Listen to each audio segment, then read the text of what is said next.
Hi, Cheerful Catino, drummer for Another Perfect Crime. Hi, I'm Natalie Walker. I play bass and sing. I'm Jean. I play guitar and sing.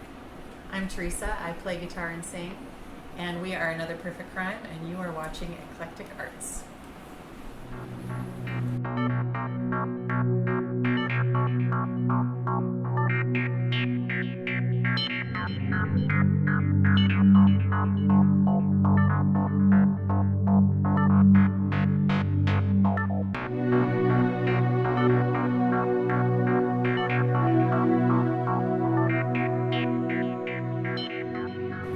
So hey, we're here in Seattle towards the end of August at the Vera Project, and we're here with Another Perfect Crime. So how are we doing this afternoon? Good. Awesome. Great. I'm looking forward to seeing your show, and this will be my first time seeing you. So I'd love to get some background on the band. I know that you started, I want to say, around 2006. Is that kind of close? Okay. Yeah. So kind of walk me through the origins of the band and kind of what got you started as the unit that you are, and then what brought you up to today. So I know that's a lot of time to cover, but whatever you can add would be great. So in 2006, I started jamming with the original drummer, and she went to the Ladies Rock Camp in Portland and met Teresa, and they basically all started jamming as a trio, and we became Another Perfect Crime after that. Just a power trio for many years. We wanted to, thicken out our sound, and we found Jean, the thickest of the sound. Yeah, I joined in 2012, I believe. Yeah. And then Cheerful joined 2 years ago on drums. Was Okay. it 2 years? Maybe 3. I think it's Yeah, 3. oh my 3 years? Oh, wow. Yeah. So we've been around a while. Yes. Okay, and maybe you've already getting a little tired of asking this, but where did the name come from for the band? Yeah. Do you want to answer that? Yeah, first? well, so the original drummer, her husband, whenever he got away with something, he would call it Another Perfect Crime. Like maybe his meter ran out, his parking meter ran out, but he didn't get a ticket, so we'd go, Another Perfect Crime. And so it just sounded like a good band name, and we adopted it. Okay. No, it's very cool. Sometimes I get it a little mixed up with, there's a Motorhead album called Another Perfect Day. And that's why it's like, okay, then no, not Day. When I it's used to Crime. Google this, that used to come up a Oh, lot. yeah. I think the Decemberists had a song called A Perfect Crime. Sometimes we get called A Perfect Crime. Okay. But All we're right. Another. Got it. And so since you've been around in this local scene for quite a few years here in Seattle, what's kind of changed over the years as you've been a band? When we first were playing out, we felt like we were playing with bands that weren't necessarily a good fit for us. And we even sat down one day and like on a piece of paper wrote like, what do we want? And we said, we want a community where people go and see each other's bands and we support each other, and we want there to be more women. And then Natalie founded Rain City Rock Camp for Girls, which is like the Seattle version of Girls Rock Camp. Mm-hmm. And we have that community now. Mm-hmm. We have people, non-binary women and men, playing music out. We see each other's shows. It's awesome. I feel like a lot of times we go into venues and play, and the bartenders or whoever is there get really excited when they see us, because I feel like our fans, we have a good amount of fans who are also our friends, but they also spend money in bars, which bars really love. So that's kind of something that I've seen that's a little bit different. Is in the past you have a lot of dudes, there, and now they're all buying like really cheap beer, but you've got like this really large group of people that come see us play who like to support the venue that we're playing at. So. That's awesome. No, and that's actually a really good point too, because a lot of times it's one thing to get people out; it's another thing for them to pay for drinks or buy merch or anything of that nature. It's kind of different levels of support that people have for local bands for sure. Yeah. So how would you describe? You're going to be going to the studio real soon. So how do you guys work on your tunes in terms of writing tunes and getting things ready now that you're going to be going back into the studio? Yeah, maybe Cheerful. So this is going to be my first time actually recording the drums for Another Perfect Crime. I'm really excited to go into the studio. Generally, how I guess my method of figuring out the drums is I apply different styles of rudiments that I've incorporated from, it could be indie rock, like this waltz kind of shuffle. So I try to include a diverse amount of styles into another program. Somehow it fits with the overall theme of what we're doing. So I'm excited. It's great. Yeah, our sound is really eclectic, so I feel like Cheerful fits right in with like, we've got like pop and rock and metal and reggae. Waltz. But it all makes sense, and I think that brings a cohesion when we're all on the same page, which is like all different pages, but in the same book, I guess. Yeah, and the song doesn't always start from the same place. Like one of us will have an idea, and we call that a nugget, right? And we'll kind of flesh it out, but then we also go on songwriting retreats. We just spend a weekend off Wi-Fi and just like pound out like 4 or 5 songs, just get them all wrapped up and done. Yeah, super collaborative. 10-hour days of writing music. It's awesome. And I think what's also interesting is a lot of the songs, they have a story behind it. So if the story relates to immigration or moving away from your home and having to go across borders, I think we all try to find a sound to really match that story, to do justice to what's really going on today. It's important to incorporate that into our sound. Okay, so it's probably safe to say that you would consider yourselves a socially conscious band then?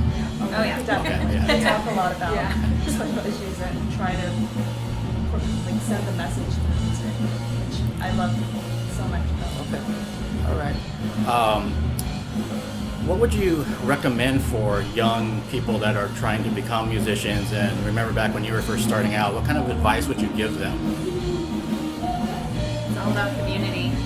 You are nothing without your friends, without the other bands in the scene. You can't make it on your own, so build a community. Like at the end of the day, like when things get hard, whether it's when you're making your music or in life, like those are the people who are going to have your back. Collaboration is really important too. You can find good people to write music with. Hold on to that. You can learn a lot from people too. We've definitely had crying at band practice. We pour out our hearts and then the emotions flow. I think just generally, just never stop playing. No matter how busy you get, no matter how tired you are, no matter how rough things get, just keep on playing, keep on practicing, just keep on doing those drops. Just don't stop. Okay, it definitely sounds like really good advice across the board. So can you give people a little bit of insight onto what the next record's going to be like in terms of topics and also sounds, kind of like maybe like generalities about what's going to be coming our way? Yeah, we've got a lot to talk about right now.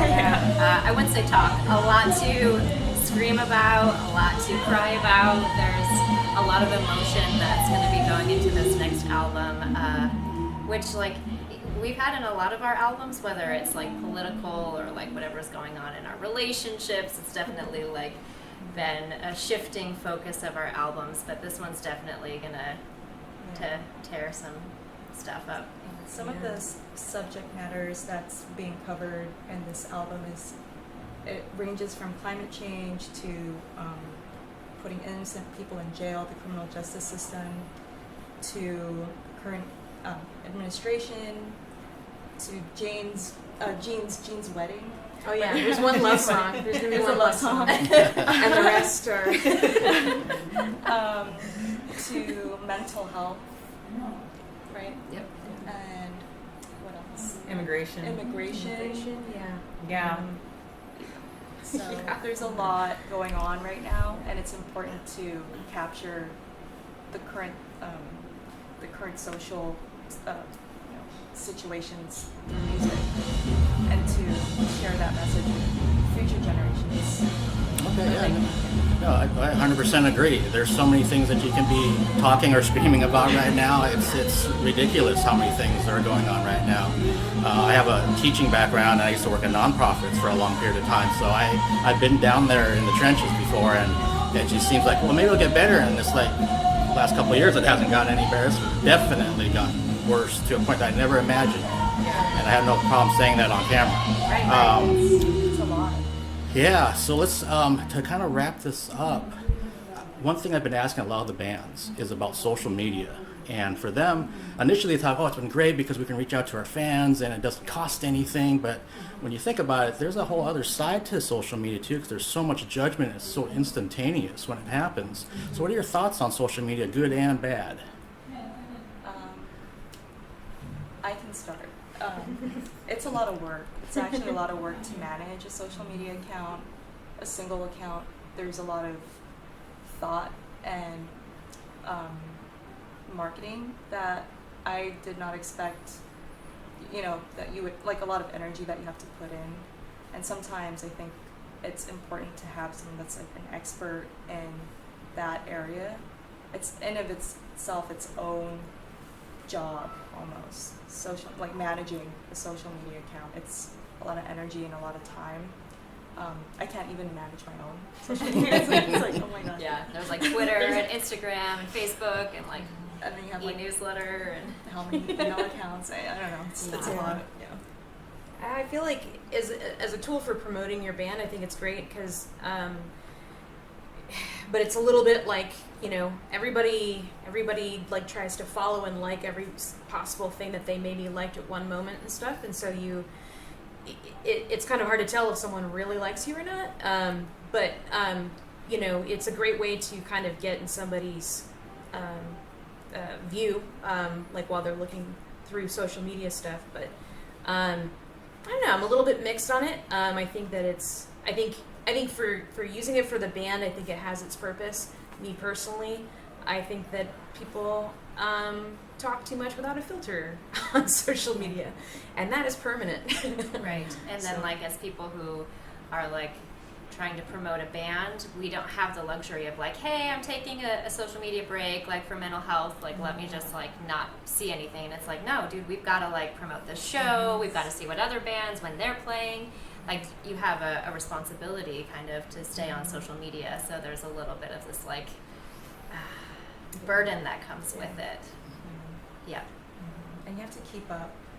You have to like post every day or something, or now with stories you have to make sure you're posting a story every other hour. I don't know. I don't even know what a story is. Yes, you do. So on one hand, it's great. It's a great tool to share your music, share what you're doing, to market yourself, to promote yourself. On the other hand, it's also just a little draining sometimes, But at the end of the day, that's how everything's moving forward, right? With music, with art, and so we just have to keep up. As draining as it is, like we have to keep up. Then that's where we're at. And it's giving access to a lot of artists who maybe wouldn't have access to an audience. So it's like kind of taking away that barrier, which I see as a really great thing at the end of the day. But then it's like when it comes to marketing, it used to be like you've got to go visit people and like flyer everywhere and like go talk to them and like call people or text message them or hand them the CD at the venue, and there was all that additional work, which I think was actually really great because there was this personal touch that actually got people in the door. And now it's like, hey, we posted our event, like who RSVP'd, like it's just a little bit empty.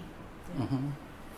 Okay, and actually I have one more question. For someone like myself who's never seen you live before, and I'll see you in an hour and a half or so, what can I expect to see on stage? Amazingness. Feminist rock. Friends. Lots of hair around here. Yeah, Jean's, you'll see Jean's hair. Lots of red instruments. Yeah, that's true. Yeah, and we just we try to bring a lot of energy. We try to kind of like create a little bit of emotion and help people feel like a little more intimate and stuff, even though they might be in a room full of people. So yeah, vulnerability, stories. Awesome. Well, thank you so much for taking the time today, and I'm really looking forward to the show. And again, it's another Perfect Crime here from Seattle. So check them out on YouTube and on social media and all the platforms that everyone's used to at this point. Thank you again so much. Yes, thank you. Thank you.